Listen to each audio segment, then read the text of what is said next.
Hi everyone, welcome to Balu IQ online classes. ఈ వీడియోలో మనం డిస్కస్ చేయబట్టేటువంటి టాపిక్ ఏంటండి అంటే ఇండియన్ పాలిటీకి సంబంధించి కొన్ని ఇంపార్టెంట్ ఎంసీక్యూస్ని డిస్కస్ చేసుకుందామండి. సో ఇండియన్ పాలిటీ అనేది సెంట్రల్ ఎగ్జామ్స్కి తీసుకున్నా, స్టేట్ ఎగ్జామ్స్కి తీసుకున్నా డెఫినెట్గా వీటి మీద మనకి ఎగ్జామ్స్లో క్వశ్చన్స్ అయితే ఖచ్చితంగా వస్తాయండి. అయితే మీకు కనుక కంప్లీట్ థియరిటికల్ పాలిటీ క్లాసెస్ కావాలనుకుంటే మన బాలు ఐక్యూ యాప్ని డౌన్లోడ్ చేసుకోండి. గూగుల్ ప్లేస్టోర్లో మీకు అవైలబుల్ ఉంటుంది. ప్లేస్టోర్లోకి వెళ్ళి బాలు ఐక్యూ అని కనుక సెర్చ్ చేసినట్లయితే మీరు మన యాప్ డౌన్లోడ్ చేసుకోవచ్చు. కింద డిస్క్రిప్షన్ లింక్ ఉంటుంది, ఆ లింక్ ద్వారా కూడా మీరు మన యాప్ని డౌన్లోడ్ చేసుకోవచ్చు. ఓకే, మరి ఫస్ట్ క్వశ్చన్ చూద్దామండి. క్రింది వానిలో సరికానిది ఏది? Okay, which of the following is not correct statement. మీకు ఇంగ్లీష్ మీడియంలో కూడా క్వశ్చన్స్ ఉన్నాయి. ఫస్ట్ క్వశ్చన్ చూద్దామండి. ఫస్ట్ స్టేట్మెంట్ చూద్దాం. షెడ్యూల్డ్ కులాలు మరియు షెడ్యూల్డ్ తెగల యొక్క సంక్షేమానికై కేంద్ర ప్రభుత్వం యొక్క ఆదేశాలను రాష్ట్రాలు తప్పనిసరిగా పాటించాలంట. అంటే ఓకే, మనకి భారతదేశంలో ఉన్నటువంటి షెడ్యూల్డ్ కాస్ట్ కానీ లేదంటే షెడ్యూల్డ్ ట్రైబ్కి సంబంధించి ఏవైనా సరే వెల్ఫేర్ కనుక సంబంధించి తీసుకుంటే సెంట్రల్ గవర్నమెంట్ కనుక ఏదైనా ఆదేశాలు ఇస్తే వాటి వెల్ఫేర్కి సంబంధించి ఖచ్చితంగా ఫాలో అవ్వాలంట స్టేట్స్. ఇది ఫస్ట్ స్టేట్మెంట్. రెండోది, రాష్ట్రాల సంరక్షణ బాధ్యత కూడా కేంద్రానిదే. అందువలన కేంద్రం అనేక సందర్భాల్లో రాష్ట్రాల కోరిక మేరకు తన సాయుధ బలగాలను సహాయంగా పంపుతుందంట. ఎందుకంటే స్టేట్స్ని కూడా ఓకే డిఫెండ్ చేసే బాధ్యత ఎవరికి ఉంటుందంటే సెంట్రల్ గవర్నమెంట్కి ఉంటుంది. ఒకవేళ కనుక ఏదైనా సరే అనుకోని పరిస్థితుల్లో స్టేట్లో కనుక లా అండ్ ఆర్డర్ కనుక ఫెయిల్ అయితే సెంట్రల్ గవర్నమెంట్ అనేది అనమాట తన యొక్క బలగాలను పంపిస్తుందంట. ఎప్పుడు ఆ రాష్ట్ర ప్రభుత్వం కోరినప్పుడు కానీ లేదంటే ప్రత్యేక పరిస్థితుల్లో కానీ. ఈ రెండు స్టేట్మెంట్లో ఏది కరెక్ట్ కాదని అడిగాం మనం. చూడండి, ఓన్లీ 1 కరెక్ట్ కాదా, ఓన్లీ 2 కరెక్ట్ కాదా, 2 కరెక్ట్ కాదా, లేదా నెయిదర్ 1 నాట్ అంటే 2 కరెక్టేనా అంటే బోత్ స్టేట్మెంట్స్ ఆర్ ట్రూ అండి. ఓకే, 2 స్టేట్మెంట్స్ కూడా కరెక్టే.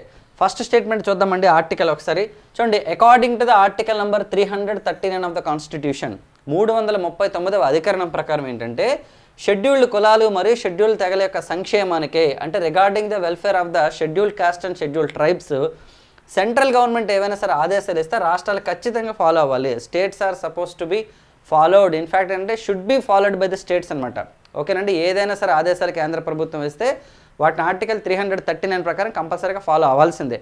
అండ్ రెండోది, according to the article number 355 of the constitution ఏంటంటే రాష్ట్రాల సంరక్షణ బాధ్యత కూడా కేంద్రానిదే. ఈ మధ్య మీరు మణిపూర్లో అబ్జర్వ్ చేస్తుంటారు.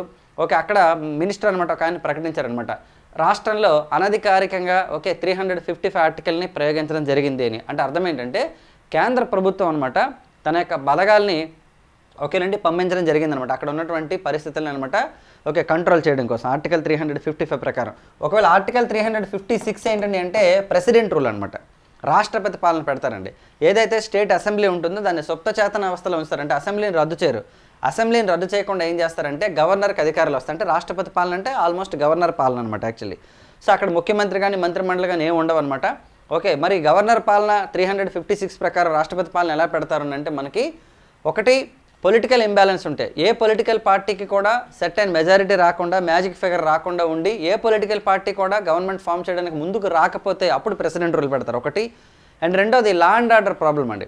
ఎందుకంటే లా అండ్ ఆర్డర్ అనేది రాష్ట్ర ప్రభుత్వానికి సంబంధం, రాష్ట్ర జాబితాలో ఉంటుంది. అది ఒకవేళ శాంతి భద్రతలు కనుక కంట్రోల్ చేయలేని పరిస్థితుల్లో కనుక రాష్ట్ర ప్రభుత్వం ఉంటే అప్పుడు రాష్ట్రపతి పాలన అనేది పెడతారనమాట యాక్చువల్లీ. ఓకేనా, రైట్. నెక్స్ట్ క్వశ్చన్ చూద్దామండి. Who among the following was the Prime Minister of India when Mandal Commission was constituted? Okay, so భారతదేశంలో మండల్ కమిషన్ ఏర్పాటు చేసినప్పుడు మన ప్రధానమంత్రి ఎవరని అడుగుతున్నారండి. ఇందిరాగాంధీ, మొరార్జీ దేశాయ్, రాజీవ్ గాంధీ అండ్ విపి సింగ్ అండి. మొరార్జీ దేశాయ్ అండి. ఈ క్వశ్చన్ ఎందుకు ఇచ్చామంటే ఇది ఎగ్జామ్స్లో ఫ్రీక్వెంట్గా అడుగుతున్నారు. చాలామంది విపి సింగ్ అనుకుంటారండి. విశ్వనాథ్ ప్రతాప్ సింగ్ గారి ప్రభుత్వం ఏంటంటే మండల్ కమిషన్ యొక్క సిఫార్సుల్ని అమలు చేసింది. ఓకే, 1977లో జనతా పార్టీ వచ్చిందండి అధికారంలోకి భారతదేశంలో. అప్పటిదాకా 1947 నుంచి 77 దాకా నాన్ స్టాప్గా కాంగ్రెస్ పార్టీ ఉండేది రూలింగ్లోని. ఇందిరాగాంధీ గారు నేషనల్ ఎమర్జెన్సీని పెట్టడం వలన 1977లో ఇందిరాగాంధీ గారి ప్రభుత్వం అంటే కాంగ్రెస్ పార్టీ ఓడిపోవడం జరిగింది. 1977లో మొరార్జీ దేశాయ్ గారి నేతృత్వంలో జనతా పార్టీ అధికారంలోకి వచ్చిన తర్వాత ఓబీసీల సంక్షేమం కోసం అంటే అదర్ బ్యాక్వర్డ్ క్లాసెస్కి సంబంధించిన సంక్షేమం కోసం ఓకే కొన్ని సిఫార్సులు చేయవలసిందిగా మండల్ కమిషన్ని అపాయింట్ చేయడం జరిగిందనమాట. ఓకే, అయితే ఆ మండల్ కమిషన్ ఇచ్చినటువంటి రికమెండేషన్స్ని ఇంప్లిమెంట్ చేసి ఓకే ఓబీసీలకి 27% రిజర్వేషన్ ఇచ్చింది ఎవరంటే విశ్వనాథ్ ప్రతాప్ సింగ్ గారి ప్రభుత్వం అనమాట. సో చాలామంది కన్ఫ్యూజ్ అవుతారు, అందుకని నేను ఇవ్వడం జరిగింది ఈ క్వశ్చన్. ఇక్కడ ఒకసారి చూద్దాం. In terms of article number 340 Morarji Desai government appointed the second backward classes commission under the chairmanship of BP mandal. ఓకేనండి, ఇక్కడ చూడాలి మనం ఆర్టికల్ నెంబర్ 340 అన్నారండి మనకి. చూడండి, ఇక్కడ భారతదేశంలో మనకి రాజ్యాంగబద్ధంగా తీసుకుంటే మనకి okay national SC commission, national ST commission, అలాగే ఓబీసీ కమిషన్ 3 ఉన్నాయన్నమాట మనకి. ఓకే, నేషనల్ ఎస్సీ కమిషన్ తీసుకుంటే మనకి 338 ఆర్టికల్ ప్రకారం, నేషనల్ ఎస్టీ కమిషన్ తీసుకుంటే ఆర్టికల్ నెంబర్ 338A, అలాగే బీసీ కమిషన్ తీసుకుంటే ఓబీసీ కమిషన్ తీసుకుంటే మనకి 340. రీసెంట్గా మనకి ఏంటంటే national commission for backward classes మనకి కూడా చేయడం జరిగిందండి. According to the 102 constitutional amendment ద్వారా, 102వ రాజ్యాంగ సవరణ చట్టం ద్వారా మనకి ఏంటండి అంటే ఓకే ఎన్సీబీసీ కూడా మనకి తీసుకురావడం జరిగింది అనమాట. National commission and backward classes అనేది కూడా మనకి చేయడం, అంటే 340 ఆర్టికల్ కనబట్ట చట్టబద్ధత తీసుకొచ్చారు. ఎలా అంటే మనకి ఆర్టికల్ నెంబరు అదే మనకి ఏంటంటే అమెండ్మెంట్ నెంబర్ 102 ద్వారా అనమాట. ఓకే, 102వ రాజ్యాంగ సవరణ చట్టం ద్వారా ఎన్సీబీసీ అనేది మనకి తీసుకురావడం జరిగింది. చాలా చాలా ఇంపార్టెంట్ ఇది. ఓకే, సో మరి నెక్స్ట్ క్వశ్చన్ చూద్దామండి. ఓకే, సో ఇంకా చూస్తే the commission submitted its report in 1980 and identified as many, అంటే దాదాపు 3,743 caste social and educationally backward అని చెప్పేసి చెప్పడం జరిగింది అనమాట. 3,743 కులాలు ఎడ్యుకేషనల్గా అలాగే సోషల్ పరంగా బ్యాక్వర్డ్గా ఉన్నాయని చెప్పేసి మండల్ కమిషన్ అనమాట రిపోర్ట్ ఇవ్వడం జరిగిందండి. 27% government reservation of jobs for the other backward class is recommended by the commission అనమాట. ఓకేనండి, కమిషన్ అనమాట రికమెండ్ చేయడం జరిగింది. అయితే ఓకే, మనకి తర్వాత కాలంలో అనమాట మండల్ కమిషన్ ఇచ్చినటువంటి రిపోర్ట్ తర్వాత విశ్వనాథ్ ప్రతాప్ సింగ్ గారి ప్రభుత్వం రిజర్వేషన్స్ ఇవ్వడం జరిగింది. 15% ఆల్రెడీ షెడ్యూల్ కాస్ట్లకి, అలాగే 7.5% వచ్చేసి షెడ్యూల్ ట్రైబ్స్కి ఉన్నాయండి. 27% వచ్చేసి ఓబీసీలకి ఇచ్చారు. సో ఓవరాల్గా 49.5% అయింది. ఆ తర్వాత కాలంలో ఓకే పివి నరసింహారావు గారి ప్రభుత్వం అనమాట ఈడబ్ల్యూఎస్ అంటే ఎకనామికల్లీ వీకర్ సెక్షన్స్కి అనమాట 10% రిజర్వేషన్ ఇస్తూ మనకి ఒక చట్టం తీసుకొచ్చారండి. అంటే also recommended by BP mandal commission. BP mandal commission recommend చేసింది అది కూడా. కాకపోతే అప్పుడు ఇందిరా సహాని కేసులో మనకేంటంటే సుప్రీంకోర్టు ఏం చెప్పిందంటే 1992లో సుప్రీంకోర్టు ఏం చెప్పిందంటే okay the total reservation should not cross more than 50%, అంటే 50% మాత్రం రిజర్వేషన్స్ ఉండాలి, 50% వచ్చేసి ఓపెన్ కేటగిరీ ఉండాలని చెప్పేసి చెప్పడం జరిగిందనమాట. సో అయితే ఎప్పుడైతే సుప్రీంకోర్టు ఇచ్చినటువంటి జడ్జిమెంట్ ఉందో సో దాన్ని బేస్ చేసుకుని తర్వాత కాలంలో మరి 50% దాటి రిజర్వేషన్స్ ఇవ్వలేదండి. ఎప్పుడైనా సరే సుప్రీంకోర్టు ఇచ్చినటువంటి జడ్జిమెంట్ని కనుక ప్రభుత్వం కనుక ఫాలో అవ్వకపోతే దాన్ని కంటెంప్ట్ ఆఫ్ కోర్టు కిందకి తీసుకొస్తారు, అంటే కంటెంప్ట్ ఆఫ్ కోర్టు ధిక్కరణ కిందకి తీసుకొస్తారు. ఒకవేళ సుప్రీంకోర్టు ఇచ్చినటువంటి జడ్జిమెంట్ని మార్చాలి అని అనుకుంటే అప్పుడు రాజ్యాంగాన్ని సవరించవచ్చండి. అంటే judgement of the Supreme Court can be okay amended by the parliament, అంటే సుప్రీంకోర్టు ఇచ్చిన జడ్జిమెంట్ని మార్చాలి అంటే can be changed by the parliament amendment అండి. పార్లమెంట్ కనుక ఒక చట్టం తీసుకొస్తే మార్పులు చేయొచ్చు అనమాట. సో బేస్డ్ ఆన్ దట్ ఏం చేశారంటే according to the 103 constitutional amendment భారతదేశంలో ఈడబ్ల్యూఎస్ రిజర్వేషన్ ఇవ్వడం జరిగింది 2019లో నరేంద్ర మోదీ గారి ప్రభుత్వం. ఎకనామికల్లీ వీకర్ సెక్షన్స్కి ఎడ్యుకేషన్లోని యాజ్ వెల్ యాజ్ ఎంప్లాయ్మెంట్లో కూడా 10% రిజర్వేషన్స్ ఇచ్చారు. సో ఇప్పుడు టోటల్ రిజర్వేషన్స్ ఎంతంటే 59.5% ఉన్నాయన్నమాట. దీని మీద కూడా తర్వాత రివ్యూ చేయడం కేసు వేయడం జరిగిందండి, జ్యుడిషియల్ రివ్యూకి ఇవ్వడం జరిగింది. Okay, as per the Indira Sawhney judgement by the Supreme Court okay the total reservation should not cross more than 50%, but EWS reservation అనేది ఇవ్వడం జరిగిందని చెప్తే సుప్రీంకోర్టు అనమాట ఆ అమెండ్మెంట్ మీద స్టే విధించడానికి అనమాట నిరాకరించడం జరిగిందనమాట. ఓకేనండి, రైట్. మరి నెక్స్ట్ క్వశ్చన్ చూద్దామండి. ప్రభుత్వాలు రూపొందించిన చట్టాలు ఏవైనా రాజ్యాంగ విరుద్ధం అని న్యాయస్థానాలు తీర్పిచ్చిన తర్వాత అదే శాసనాన్ని మరో రూపంలో తీసుకొచ్చినప్పుడు ఆ రూపంలో ఉన్న చట్టం కూడా చెల్లదని తీర్పిస్తే దాన్ని ఏమంటారు? గవర్నమెంట్ ఒక చట్టం తీసుకొచ్చిందండి, ఆ చట్టం రాజ్యాంగ విరుద్ధం అని సుప్రీంకోర్టు హైకోర్టు కొట్టేసింది, అంటే న్యాయస్థానం కొట్టేసింది. ఎప్పుడైతే కొట్టేసిందో గవర్నమెంట్ ఏం చేసిందంట అంటే చట్టసభ ఏం చేసిందంట అంటే మళ్ళీ అదే చట్టాన్ని వేరే రూపంలో తీసుకొచ్చిందంట. వేరే రూపంలో తీసుకొస్తే అప్పుడు కూడా కోర్టు ఏం చేస్తుందంటే కొట్టేసిందంట. అలా మీరు ఏ రూపంలో తీసుకొచ్చినా సరే ఇది చెల్లదు అని సుప్రీంకోర్టు కనుక కొట్టివేస్తే దాన్ని ఏమంటారు?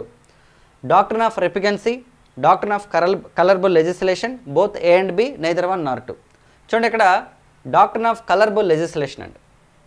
డాక్ట్రిన్ ఆఫ్ కలర్బుల్ లెజిస్లేషన్ అంటే అర్థం ఏంటంటే ప్రభుత్వం ఏదైనా సరే ఒక చట్టం తీసుకొచ్చినప్పుడు ఆ చట్టం రాజ్యాంగ విరుద్ధం.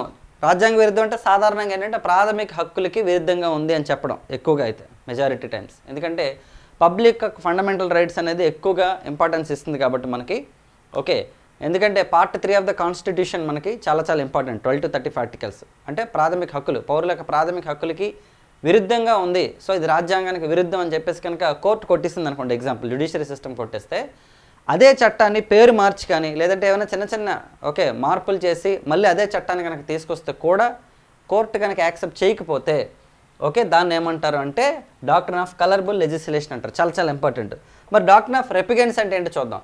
ఉమ్మడి జాబితాలో ఉన్నటువంటి ఒక అంశంపై కేంద్రం మరియు రాష్ట్రాలు పరస్పరమైన విరుద్ధ శాసనాలు కనుక రూపొందిస్తే కేంద్రం యొక్క శాసనమే నెగ్గుతుందని చెప్పడాన్ని డాక్ట్రిన్ ఆఫ్ రెప్లిగెన్స్ అంటారు. అంటే మనకి state list, union list, concurrent list 3 ఉన్నాయి మనకి. ఇన్ఫ్యాక్ట్ రెసిడ్యూరీ లిస్ట్ కూడా ఉంది, అందులో పార్లమెంటే చేస్తుంది చట్టాలు మోస్ట్లీ. అయితే మనకి యూనియన్ లిస్ట్ ఉంది. ఫర్ ఎగ్జాంపుల్ తీసుకుంటే డిఫెన్స్ కానీ, లేదంటే స్పేస్కి సంబంధించి కానీ, సైన్స్ అండ్ టెక్నాలజీకి సంబంధించి కానీ, లేదంటే మనీ అంటే రిజర్వ్ బ్యాంక్కి సంబంధించి కానీ, లేదంటే పోస్టల్ కానీ, రైల్వే కానీ, ఇవన్నీ కూడా యూనియన్ లిస్టులో ఉంటాయి మనకి. స్టేట్ లిస్టులో తీసుకుంటే అగ్రికల్చర్కి సంబంధించి కానీ, లేదంటే లా అండ్ ఆర్డర్కి సంబంధించి కానీ, లోకల్ సెల్ఫ్ గవర్నమెంట్కి, ఇవన్నీ కూడా స్టేట్ గవర్నమెంట్ అండర్లో ఉంటాయి. ఉమ్మడి జాబితాలో తీసుకుంటే ఎగ్జాంపుల్ ఎడ్యుకేషన్. ఓకే, ఎడ్యుకేషన్ అవ్వచ్చు, చాలా అవ్వచ్చు. ఎప్పుడైనా సరే ఈ ఉమ్మడి జాబితాకి సంబంధించి కనుక ఏదైనా చట్టం చేశారనుకోండి, అంటే ఒక స్టేట్ గవర్నమెంట్ చేసింది, పార్లమెంట్ కూడా చేసింది, ఒకేసారి విరుద్ధంగా ఉన్నాయి. అంటే వీళ్ళు చేసిన చట్టం ఒకలాగా ఉంది, వాళ్ళు చేసిన చట్టం ఒకలాగా ఉంది. సెంట్రల్ గవర్నమెంట్ చేసిన చట్టం ఒకలాగా ఉంది, స్టేట్ గవర్నమెంట్ చేసిన చట్టం ఒకలాగా ఉంది. రెండు విరుద్ధంగా ఉన్నాయి అనుకోండి, అప్పుడు రెండు కోర్టుకి వెళ్తాయి. సో అప్పుడు ఎవరిది గెలుస్తుందంటే ఆబ్వియస్లీ సెంట్రల్ గవర్నమెంట్ చేసిన చట్టమే గెలుస్తుంది అనమాట. దీన్ని డాక్ట్రిన్ ఆఫ్ రెప్లిగెన్స్ అంటారు. కేంద్రం చేసిన శాసనమే నెగ్గుతుంది, ఎందుకంటే కేంద్రం చేసింది కంట్రీ మొత్తం అప్లై అవుతుంది.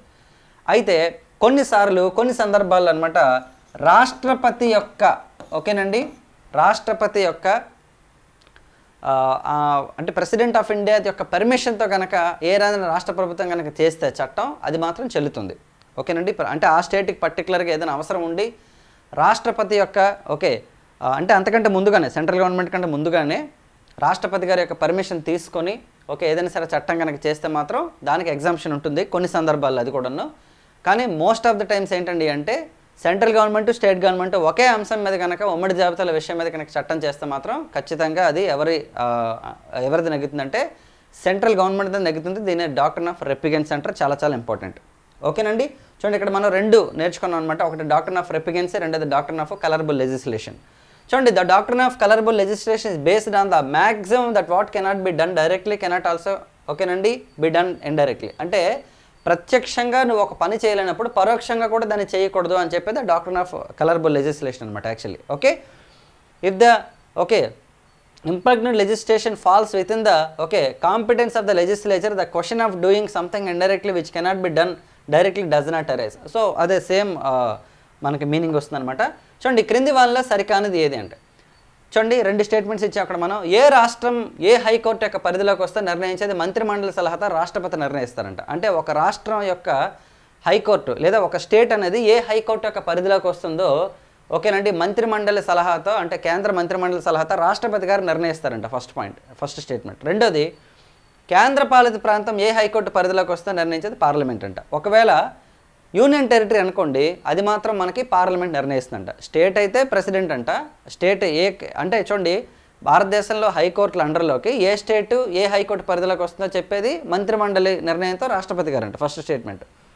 రెండోది ఏంటంటే అదే ఒక యూనియన్ టెరిటరీ అయితే, కేంద్రపాలిత ప్రాంతం అయితే పార్లమెంట్ చెప్తుందంటే. రెండిట్లో ఏది కరెక్ట్ కాదు అంటే ఫస్ట్ స్టేట్మెంట్ అనేది రాంగ్ అండి. ఎందుకంటే ఒక రాష్ట్రం కానీ కేంద్ర పాలిత ప్రాంతం కానీ ఏ హైకోర్టు పరిధిలోకి వస్తుందో నిర్ణయించేది అబ్సల్యూట్లీ పార్లమెంట్ అనమాట. ఓకేనా, మీరు అబ్జర్వ్ చేసినట్లయితే according to the 7th constitutional amendment in 1956 okay, a state అంటే ఒక హైకోర్టు ఫర్ ఎగ్జాంపుల్ తీసుకుంది, a high court can be the jurisdiction for 2 or more states or మనకి యూనియన్ టెరిటరీస్ అండి. ఓకే, ఒక కేంద్రపాలిత ప్రాంతం కానీ లేదా రాష్ట్రం కానీ ఏదైనా హైకోర్టు పరిధిలోకి వెళ్ళొచ్చు. ఫర్ ఎగ్జాంపుల్ తీసుకుంటే ఓకే, మనకి 2014లో మనం తీసుకుంటే బైఫర్కేషన్ ఆఫ్ ఆంధ్రప్రదేశ్ జరిగింది. ఓకే, మనకి యునైటెడ్ ఆంధ్రప్రదేశ్ అనేది ఆంధ్రప్రదేశ్ మరియు తెలంగాణగా డివైడ్ అయింది. అప్పుడు హైకోర్టు అనేది హైదరాబాద్లో ఉండేదండి, ఉమ్మడి హైకోర్టు అది యాక్చువల్లీ. 2019 వరకు కూడాను హైదరాబాదే హైకోర్టుగా ఉందన్నమాట యాక్చువల్లీ కదండి. హైదరాబాద్ హైకోర్టే ఏపీకి తెలంగాణకి కామన్గా ఉందన్నమాట యాక్చువల్లీ. సో ఇది 7th కాన్స్టిట్యూషనల్ అమెండ్మెంట్ ద్వారా మనకి చేయడం జరిగిందండి. 1956లో చేశారు మనకి. అలాగే ఇదే కాన్స్టిట్యూషనల్ అమెండ్మెంట్ ద్వారా గవర్నర్ గురించి కూడా చేశారండి. A person can be the governor for 2 or more states. ఎందుకంటే ఇమీడియట్గా మనకి ఎగ్జిక్యూటివ్ బాడీని జ్యుడిషియరీ సిస్టమ్ని ఇమీడియట్గా డివైడ్ చేయడం అనేది కుదరని పని కాబట్టి కొన్నాళ్ళ పాటు ఒక ఎగ్జామ్షన్ ఉండడం కోసం మనకి అమెండ్మెంట్లో యాడ్ చేయడం జరిగింది ఫ్రాంక్లీ చెప్పాలంటే మనకి. ఓకేనండి, సో ఎందుకంటే జ్యుడిషియరీ డివిజన్ కానీ ఎగ్జిక్యూటివ్ జ్యుడిషియరీ కానీ ఇమీడియట్గా చేయడం అనేది కొంచెం టఫ్ అవుతుంది అనమాట. స్టేట్ డివైడ్ అయిన వెంటనే చేయడం కుదరదు కొన్ని సందర్భాల్లో. అందుకనే మనకి ఈ ఎగ్జామ్షన్ అనేది మనకి ఇవ్వడం జరిగిందనమాట రాజ్యాంగంలో. 7th కాన్స్టిట్యూషన్ అమెండ్మెంట్ ద్వారా. అయితే ఇప్పుడు మనకి క్వశ్చన్ ఏంటండి అంటే ఓకే, ఒక రాష్ట్రం అంటే పలానా స్టేట్ ఉంది, ఇది ఈ హైకోర్టు పరిధిలోకి వస్తుంది అని పార్లమెంటే చట్టం చేస్తుంది. ఈ కేంద్ర పాలిత ప్రాంతం ఈ హైకోర్టు కిందకు వస్తుంది అని చెప్పేసి కూడా మనకి పార్లమెంటే చెప్తుంది అనమాట. ఒకసారి చూస్తే articles, according to the article number 231 of the constitution, 231వ అధికరణ ప్రకారం ఏంటండి అంటే ఏ రాష్ట్రం ఏ హైకోర్టు యొక్క పరిధిలోకి వస్తుందో నిర్ణయిస్తుంది పార్లమెంటు. అలాగే ఆర్టికల్ నెంబర్ 230 ప్రకారం ఓకేనండి, article number 230 of the constitution ఏం చెప్తుందంటే ఏ యూనియన్ టెరిటరీ అనేది ఏ హైకోర్టు పరిధిలోకి వస్తుందని చెప్తాను అనమాట. సో మీరు ఇక్కడ గుర్తుంచుకోవాల్సింది article number 230 and article number 231, ఈ రెండు కూడా చాలా చాలా ఇంపార్టెంట్ మనకి.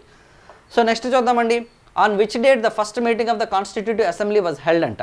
ఓకే, మొట్టమొదటి రాజ్యాంగ పరిషత్ సమావేశం జరిగిన తేదీ చాలాసార్లు మనకి ప్రీవియస్గా ఎగ్జామ్స్లో అడగడం జరిగిందండి. 9th December 1946, 9th November 1946, 26th December 1946, 26th November 1946, none of the above. Okay, చాలామంది 26th నవంబర్ అన్నప్పటికీ అక్కడికి వెళ్తారనమాట యాక్చువల్లీ, అంటే పూర్తిగా మనం క్వశ్చన్ అనేది చదవకుండా. 26th నవంబర్ 1949 ఏంటండి అంటే భారత రాజ్యాంగాన్ని ఆమోదించినటువంటి తేదీ అనమాట యాక్చువల్లీ మనకి. ఓకేనండి, సో ఇక్కడ చూద్దామండి, 1946 జూలైలో మనకి రాజ్యాంగ పరిషత్కి ఎన్నికలు జరిగాయి. ఇన్ఫ్యాక్ట్ ఏంటంటే 1945లో ఓకే రెండో ప్రపంచ యుద్ధం అనేది అంతమైపోయిన తర్వాత ఓకే క్యాబినెట్ మిషన్ ప్లాన్ అనే దాన్ని పంపించింది బ్రిటిష్ ప్రభుత్వం. క్లెమెంట్ అట్లీ అప్పుడు prime minister of the Britain అనమాట, లేబర్ పార్టీ అధికారంలోకి వచ్చింది. ఈ క్లెమెంట్ అట్లీ ఏం చేస్తాడంటే తన క్యాబినెట్లో అంటే తన మంత్రిమండలిలో ఒక 3 మినిస్టర్లు ఇండియాకి పంపిస్తాడు. అలెగ్జాండర్, స్టాఫోర్డ్ క్రిప్స్ అండ్ పెతి క్లారెన్స్ అండి. ఈ పెతి క్లారెన్స్ వచ్చేసి ఏంటండి అంటే ఆ క్యాబినెట్ మిషన్ తలకి చైర్మన్ అనమాట. సో వీళ్ళు ఏం చెప్తారంటే మీరు టెంపరీ ప్రభుత్వాన్ని ఏర్పాటు చేసుకోండి, అంటే తాత్కాలిక ప్రభుత్వాన్ని ఒకటి ఏర్పాటు చేయండి. 2 మీరు రాజ్యాంగాన్ని మీరే తయారు చేసుకుంటాం అంటున్నారు కాబట్టి ముందు రాజ్యాంగ పరిషత్తుకి ఎన్నికలు కావాలి. ఎందుకంటే మీరు డెమోక్రసీ అడుగుతున్నారు కదా, ఎందుకంటే ప్రజల చేత, ప్రజల కొరకు, ప్రజల వలన కదా, for the people, by the people, to the people. Okay, definition of the democracy as per the Abraham Lincoln. So ప్రజల ద్వారా ఎన్నికైనటువంటి ప్రభుత్వాలు కావాలని అనుకుంటున్నారు కాబట్టి సో రాజ్యాంగం కూడా ప్రజల ద్వారా రచించబడాలి కాబట్టి ముందు రాజ్యాంగ పరిషత్తులో ఎన్నుకోవాల్సిన సభ్యులను కూడా పబ్లిక్ ద్వారా ఎన్నుకోండి అని చెప్పేసి రాజ్యాంగ పరిషత్తుకి కాన్స్టిట్యూటివ్ అసెంబ్లీకి ఎలక్షన్స్ చెప్పడం జరిగిందనమాట. సో బేస్డ్ ఆన్ దట్ 1946 జూలైలో మనకి ఎలక్షన్స్ జరిగాయండి. సో ఫస్ట్ మీటింగ్ అండి 1946 డిసెంబర్ 9న మొట్టమొదటి మీటింగ్ జరిగింది. అండ్ లాస్ట్ మీటింగ్ వచ్చేసి జనవరి 24 నవంబర్ 1950. ఓకేనండి, ఇది లాస్ట్ మీటింగ్ అనమాట. ఈ లాస్ట్ మీటింగ్లో ఏం జరిగింది అంటే మనకి జనగణమన నేషనల్ యాంథమ్ని అలాగే వందే మాత్రం ఏదైతే నేషనల్ సాంగ్ ఉందో దాన్ని అడాప్ట్ చేసుకున్నారు. అలాగే మన ఫస్ట్ ప్రెసిడెంట్ ఆఫ్ ఇండియా మనకి ఎవరండి అంటే బాబు రాజేంద్ర ప్రసాద్ గారు అనమాట మన ఫస్ట్ ప్రెసిడెంట్ ఆఫ్ ఇండియాగా ఎన్నుకోవడం జరిగింది. సో 1950 జనవరి 26న మనకి ఇండిపెండెన్స్ మనకేంటండి రిపబ్లిక్ డే అనేది మనకి అనౌన్స్ చేయడం జరిగింది. ఎందుకంటే మనం ఏదైతే ఓకే గణతంత్ర దినోత్సవం అంటే అర్థం ఏంటండి అంటే మనకి ఓకే అధ్యక్షుడిని ఎన్నుకునే విధానం అనమాట యాక్చువల్లీ. ఓకేనండి, అధ్యక్షుడిని ఎన్నుకునే విధానం మనకి రిపబ్లిక్ కాబట్టి సో మన రిపబ్లిక్ ప్రభుత్వం అనమాట, రిపబ్లిక్ గవర్నమెంట్ మనది actually. So when did it become republic అంటే మనకి 26 జనవరి 1950.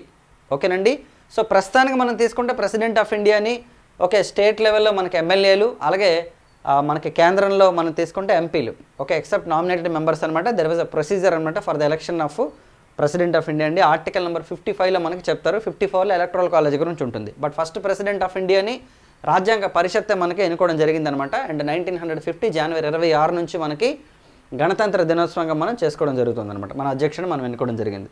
రైట్, చూడండి నెక్స్ట్ అంతర్రాష్ట్ర మండలి యొక్క ఏర్పాటును సూచించే అధికరణ. చాలాసార్లు ఎగ్జామ్స్లో మనకి అడిగిన క్వశ్చన్ ఇది యాక్చువల్లీ. ఓకేనండి, సో ఇంటర్ స్టేట్ కౌన్సిల్ ఇంగ్లీష్లో మనకి ఆర్టికల్ 256, 263, 264, 257 అండ్ 275 అండి. ఆన్సర్ వచ్చేసి 263. ఇది నేను మీకు మోస్ట్లీ ప్రతి పాలిటీ క్లాస్లో కూడా ఏదో ఒక ఆర్టికల్ని స్ట్రెస్ చేసి చెప్పడం జరుగుతుంది. సో చాలా ఇంపార్టెంట్ ఆర్టికల్ నెంబర్ 263 అనేది. ఓకేనండి, ఏంటి 263 ఆర్టికల్ అంటే అంతర్రాష్ట్ర మండలి అండి. అంటే 2 లేదా 3 రాష్ట్రాలకు అనమాట ఒక కౌన్సిల్ అనేది కనుక ఉంటే ఓకే అంటే సౌత్లో అవ్వచ్చు, మనకి జోనల్ కౌన్సిల్స్ అయితే ఆల్రెడీ ఉన్నాయి 1956లో చేసిన చట్టం ప్రకారం. అలాగే అంతర్రాష్ట్ర మండలి వల్ల బెనిఫిట్స్ ఏంటండి అంటే ఓకే మనకి ఫెడరలిజం అనేది మనకి స్ట్రెంగ్తన్ అవుతుంది అనమాట. అంటే 2 రాష్ట్రాల మధ్య ఉన్నటువంటి ఏవైనా సరే ఇష్యూస్ ఉంటే ఏదైనా సరే ఆర్థికపరమైన సమస్యలు కావచ్చు లేదా వాటర్ రిలేటెడ్ ఇష్యూస్ కానీ అవన్నీ కూడా సమన్వయం చేసుకోవడం కోసం అంతర్రాష్ట్ర మండలి అనేది ఏర్పాటు చేయమని చెప్పేసి మనకి సర్కారియా కమిషన్ రికమెండ్ చేయడం జరిగిందండి. సర్కారియా కమిషన్ ఏంటంటే మనకి ఇందిరాగాంధీ గారు ఓకే, కేంద్ర రాష్ట్ర ప్రభుత్వ అంటే కేంద్ర రాష్ట్రాల మధ్య సంబంధాల కోసం ఏర్పాటు చేసినటువంటి కమిషన్ అనమాట. ఆ తర్వాత సుప్రీంకోర్టు కూడా చెప్పడం జరిగిందండి. ఆ టైంలో మనకి విశ్వనాథ్ ప్రతాప్ సింగ్ గారి ప్రభుత్వం అనమాట. విశ్వనాథ్ ప్రతాప్ సింగ్ గారి ప్రభుత్వం 1990లో మనకి ఓకేనండి ఇంటర్ స్టేట్ కౌన్సిల్ అనేది మనకి ఏర్పాటు చేయడం జరిగింది. అంటే అంతర్రాష్ట్ర మండలిని ఏర్పాటు చేసింది మనకి విశ్వనాథ్ ప్రతాప్ సింగ్ గారు ఇండియాలోని. ఏ ఆర్టికల్ రికమెండ్ చేస్తే అంటే 263 article of the constitution, very very important. A commission సూచించిందంటే మనకి సర్కారియా కమిషన్ అండి. Sarkaria commission appointed by Indira Gandhi గారి గవర్నమెంట్ అనమాట. ఓకే, ఎప్పుడంటే మనకి ఆల్మోస్ట్ 1983 అనుకుంటా మోస్ట్లీ. ఓకేనండి, సెంట్రల్ స్టేట్ రిలేషన్స్కి సంబంధించి చాలా చాలా ఇంపార్టెంట్. ఓకేనండి, సో నెక్స్ట్ చూద్దామండి. క్రింది వానిలో సరికానిది ఏది? సుప్రీంకోర్టు యొక్క ప్రధాన కేంద్రం అంటే ఢిల్లీలో ఉంటుందంట. ఓకే, అంటే సుప్రీంకోర్టుకి సంబంధించినటువంటి హెడ్ క్వార్టర్స్ అనేది ఢిల్లీలో ఉంటుందంట. రాష్ట్రపతిని సంప్రదించి సుప్రీంకోర్టు చీఫ్ జస్టిస్ కోర్టు యొక్క కార్యక్రమాలను దేశంలో ఎక్కడైనా నిర్వహించుకోవచ్చట. ఓకేనండి, ప్రెసిడెంట్ ఆఫ్ ఇండియాని కన్సల్ట్ చేసి ఎక్కడైనా సరే దేశంలో నిర్వహించుకోవచ్చంట. మరి రెండు స్టేట్మెంట్లు ఏది కరెక్ట్ కాదంటే, ఒకటి కరెక్ట్ కాదా, రెండోది కరెక్ట్ కాదా, రెండూ కరెక్ట్ కాదా, నైదర్ వన్ ఆర్ టూ అంటే నైదర్ వన్ ఆర్ టూ అండి. ఎందుకంటే రెండు స్టేట్మెంట్స్ కూడా కరెక్టే, బోత్ స్టేట్మెంట్స్ ఆర్ ట్రూ అండి. సుప్రీంకోర్టు యొక్క ప్రధాన ఓకేనండి ఓకే కేంద్రం వచ్చేసి ఢిల్లీలో ఉందండి. Article number 130 of the constitution deals with ఓకేనండి head quarters of the supreme court అనమాట. భారతదేశంలో సుప్రీంకోర్టు హెడ్ క్వార్టర్స్ గురించి మనకి ఆర్టికల్ నెంబర్ 130లో మెన్షన్ చేశారు, ఢిల్లీలో ఉంది. ఒకవేళ భారతదేశంలో ఎక్కడైనా బెంచెస్ అనేది ఏర్పాటు చేయాలనుకుంటే సుప్రీంకోర్టు కనుక ఏమైనా స్పెషల్ బెంచెస్ కనుక ఏర్పాటు చేసి అక్కడ కూడా ఓకే తీర్పులు ఇచ్చేటటువంటి అవకాశం కనుక ఉంటే చేయాలనుకుంటే చీఫ్ జస్టిస్ ఆఫ్ ఇండియా అనమాట ప్రెసిడెంట్ ఆఫ్ ఇండియాని కన్సల్ట్ చేసి భారతదేశంలో ఎక్కడైనా సరే సుప్రీంకోర్టు యొక్క బెంచెస్ అనేది పెట్టుకోవచ్చు అనమాట. సో రెండు స్టేట్మెంట్స్ కరెక్టే, చాలా చాలా ఇంపార్టెంట్. నెక్స్ట్ క్వశ్చన్ చూద్దాం. అతి తక్కువ కాలం ఓకేనండి పనిచేసిన భారతదేశ ప్రధాని ఎవరు అంటే అతి తక్కువ కాలం ప్రధానిగా పనిచేసిన వారు ఎవరు భారతదేశంలో? ఓకేనండి, విశ్వనాథ్ ప్రతాప్ సింగ్, ఐకే గుజరాల్, హెచ్డి దేవగౌడ, అటల్ బిహారీ వాజ్పేయి. ఇక్కడ నేను పివి నరసింహ గారి గురించి కూడా ఇవ్వడం జరిగిందండి. ఇక్కడ చూద్దామండి ఒకసారి. ఆన్సర్ వచ్చేసి మనకి అటల్ బిహారీ వాజ్పేయి గారు అండి. వాస్తవానికి తీసుకుంటే చాలామంది అనుకుంటారు అటల్ బిహారీ వాజ్పేయి గారు ఏంటి తక్కువ కాలం పనిచేయడం ఏంటని. ఓకే, మనకి యాక్చువల్లీ తీసుకుంటే 1996లో ఒకసారి, 1998లో ఒకసారి, అలాగే 1999లో ఒకసారి, 3 సార్లు అటల్ బిహారీ వాజ్పేయి గారు అనమాట ప్రధానమంత్రిగా ప్రమాణ స్వీకారం చేయడం జరిగిందండి. సో ఫస్ట్ టైము ఓకేనండి కేవలం 13 డేస్ మాత్రమే ప్రధానమంత్రిగా ఉన్నారు, ఫుల్ ఫ్లెడ్జ్డ్ మెజారిటీ లేదనమాట ఆ టైంలోని. అలాగే 1998లో 13 మంత్స్ పాటు ఉన్నారండి. అప్పుడు కూడా ఏం జరిగిందంటే 13 మంత్స్ తర్వాత విశ్వాస తీర్మానం ప్రవేశపెట్టడం జరిగిందనమాట. ఓకే, సో కాన్ఫిడెన్స్ మోషన్లో ఏమైందంటే ఒక్క ఓటు తేడాతో ఓడిపోవడం జరిగింది. మళ్ళీ 1999లో మళ్ళీ ఓకేనండి 5 ఇయర్స్ పాటు అంటే 2004 వరకు కూడా ప్రధానమంత్రిగా పనిచేశారనమాట. సో ఇక్కడ ఓవరాల్గా కాకుండా ఇండివిజువల్గా ఓకేనండి అంటే సాధారణంగా తీసుకుంటే ఈరోజు ప్రమాణ స్వీకారం చేసి ఒకవేళ రేపు రిజైన్ చేస్తారనుకోండి, ఒక్కరోజు అవుతుంది. మళ్ళీ రేపటి నుంచి మళ్ళీ ప్రమాణ స్వీకారం చేసి రెండోసారి 5 ఏళ్ళు ఉన్నా సరే అది ఒక్కరోజు మాత్రం ఆ రికార్డు ఉండిపోతుంది అనమాట. యాక్చువల్లీ అట్లా ఏంటంటే 13 డేస్ పాటు ప్రైమ్ మినిస్టర్గా పనిచేసినటువంటి ప్రధానమంత్రిగా మనకి అటల్ బిహారీ వాజ్పేయి గారు ఉన్నారండి చరిత్రలోని. సో ఇవి మనకి పాలిటీ రిలేటెడ్ క్వశ్చన్స్. ఇంకా నెక్స్ట్ వీడియోస్లో మనం మరిన్ని పాలిటీ క్వశ్చన్స్ తీసుకొద్దామండి. ఓకే, సో నా ఎక్స్ప్లెనేషన్ కనుక నచ్చినట్లయితే మన ఛానల్ని సబ్స్క్రైబ్ చేసుకోండి. ప్లేలిస్ట్లో మీకు నెంబర్ ఆఫ్ పాలిటీ వీడియోస్ ఉన్నాయి. లేదు కంప్లీట్ థియరిటికల్ క్లాసెస్ కావాలి మాకు ఫస్ట్ నుంచి మొత్తం ఓవరాల్ థియరిటికల్ క్లాసెస్ కావాలని అనుకుంటే మన బాలుఐకి యాప్ని డౌన్లోడ్ చేసుకోండి. అందులో హిస్టరీ, పాలిటీ, జాగ్రఫీ, ఎకానమీ, అలాగే ఎవరైతే గ్రూప్ 2 మెయిన్స్కి ప్రిపేర్ అవుతున్నారో ఏపీలోని వాళ్ళకి ఏపీ హిస్టరీ అండ్ పాలిటీకి సంబంధించినటువంటి కోర్స్ కూడా 349 రూపీస్కి అందుబాటులో ఉంది. చాలా ఫాస్ట్గా క్లాసెస్ అనేవి జరుగుతున్నాయి అనమాట. సో కాబట్టి నీట్గా మీకు డీటెయిల్డ్గా ప్రతి టాపిక్ని కూడా చాలా సింప్లిఫై చేసి మీకు ఎక్స్ప్లెయిన్ చేయడం జరుగుతుంది. సో నెక్స్ట్ వీడియోలో మళ్ళీ కలుద్దామండి. Thank you so much all of and wish all the best.